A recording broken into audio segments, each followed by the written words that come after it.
Hello friends, welcome back to our YouTube channel and today we gonna talk about the movie called Killer Shark। ये movie year 2021 में release हुई थी और इस movie की IMDb rating 6.2 की है। So without wasting the time let's begin the movie. दोस्तों मूवी शुरू होती है और हम मछली पकड़ने वाले दो मछुआरों को देखते हैं जो कि समुद्र के अंदर मछली पकड़ने जाते हैं और मछली पकड़ते वक्त एक मछुआरा फिशिंग रॉड डालता है जिससे वो मछली को पकड़ सके और दूसरा आदमी मछलियों को कट करके समुद्र में डालता है ताकि मछलियां उस तरफ अट्रैक्ट हो सकें। लेकिन खून होने की वजह से मछलियों की बजाय एक शार्क पकड़ लेती है, यानी कि इनके फिशिंग रॉड में आकर एक शार्क फंस जाती है। और जब ये लोग उस रॉड को ऊपर खींचते हैं तो उन्हें लगता है कि बहुत बड़ी मछली फंस गई है। अब इस मछली का वजन इतना ज्यादा होता है कि वो और उसका पार्टनर मिलकर भी उस फिशिंग रॉड को खींचने लगते हैं और रॉड को खींचते वक्त उन्हीं में से एक आदमी नीचे समुद्र में गिर जाता है और गिरने के बाद दूसरा पार्टनर उसे बोट पर लाने की कोशिश करता है, पर तभी शार्क आकर उसे खा लेती है और ये देखकर दूसरा फिशरमैन डर जाता है और वो यहाँ से जाने की कोशिश करने लगता है।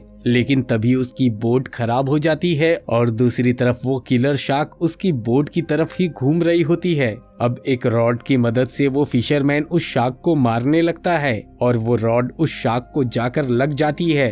अब शार्क गुस्से से उस बोट से टकरा जाती है जिसकी वजह से वो फिशरमैन भी समुद्र में गिर जाता है और वो शार्क उसे भी खा लेती है। और उसके बाद सीन शिफ्ट होता है और हम 6 दोस्तों को एक बीच पर देखते हैं जिनके नाम होते हैं वीगो, एनजीए, सोफिया, शाओमिन, एंजल और ह्यूजिए। जिनमें कपल होते हैं वीगो, एंजल और दूसरे होते हैं शाओमिन और एनजीए। एनजीए एंजल का छोटा भाई होता है और वो सारे ही लोग समुद्र के अंदर स्कूबा डाइविंग के लिए जाते हैं। डाइविंग के बाद वो लोग वापस आ रहे होते हैं तब शाओमिन बोट चलाने के लिए वीगो को रिक्वेस्ट करती है और वीगो मान जाता है और शाओमिन को बोट चलाने के लिए दे देता है। शाओमी को बोट चलाता देखकर एनजीए भी वहां आ जाता है।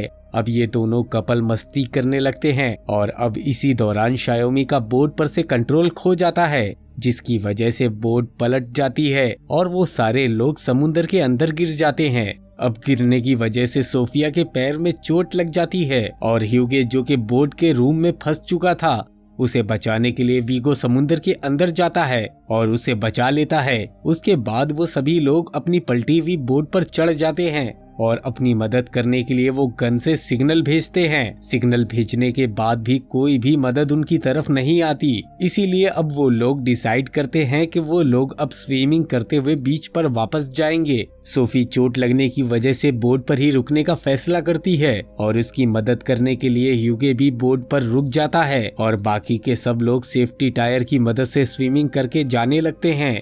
और कुछ ही देर के बाद बोट पर सोफी और ह्यूगे को शार्क दिखती है जिसे देखकर वो दोनों डर जाते हैं और मदद के लिए फिर से गन की मदद से सिग्नल भेजते हैं। गन की आवाज सुनकर शार्क बोट से टकरा जाती है और शार्क के टकराने की वजह से वो दोनों भी समुद्र में फिर से गिर जाते हैं।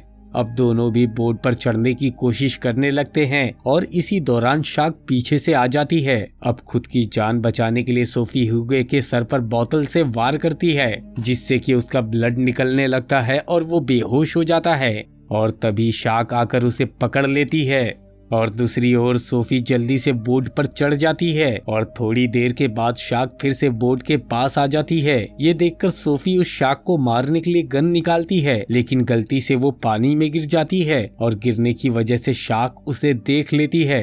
अब अपनी जान बचाने के लिए सोफी जल्दी से उस उल्टी हुई बोट के अंदर घुस जाती है। शार्क भी उसके पीछे उस बोट के अंदर घुस जाती है और साइज में बड़ी होने की वजह से शार्क बोट के रूम में फंस जाती है और वहीं सोफी इसका फायदा उठाते हुए विंडो से बाहर निकल जाती है और थोड़ी दूर जाने के बाद वो गन से बोट की तरफ शूट कर देती है जिससे कि पूरी बोट में आग लग जाती है। सोफी को ऐसा लगने लगता है कि अब तो शार्क मर चुकी होगी, लेकिन कुछ ही देर के बाद शार्क लौट आती है और उसे अपना खाना बना लेती है।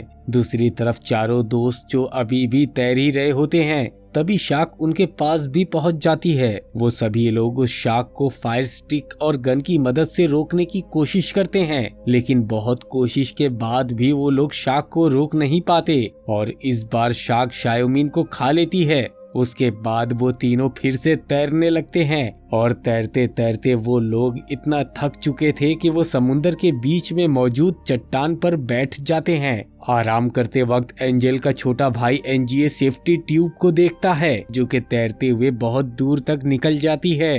अब इस ट्यूब को वापस लाने के लिए वो दोबारा से समुद्र में चला जाता है और उसी वक्त शार्क वहां पर आ जाती है और उसे खा लेती है।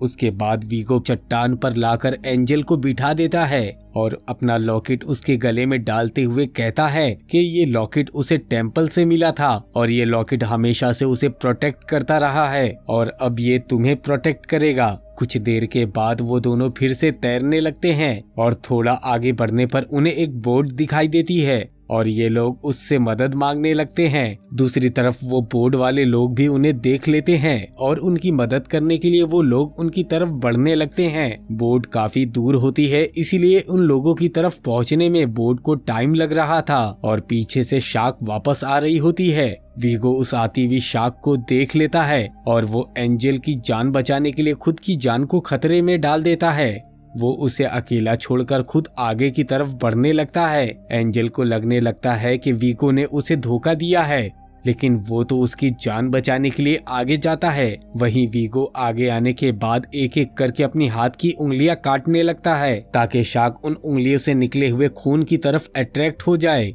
और एंजल की जान बच जाए। बोट पर मौजूद सभी लोग ये सीन देख रहे होते हैं और दूसरी तरफ वो शार्क ब्लड की वजह से वीगो तक पहुंच जाती है।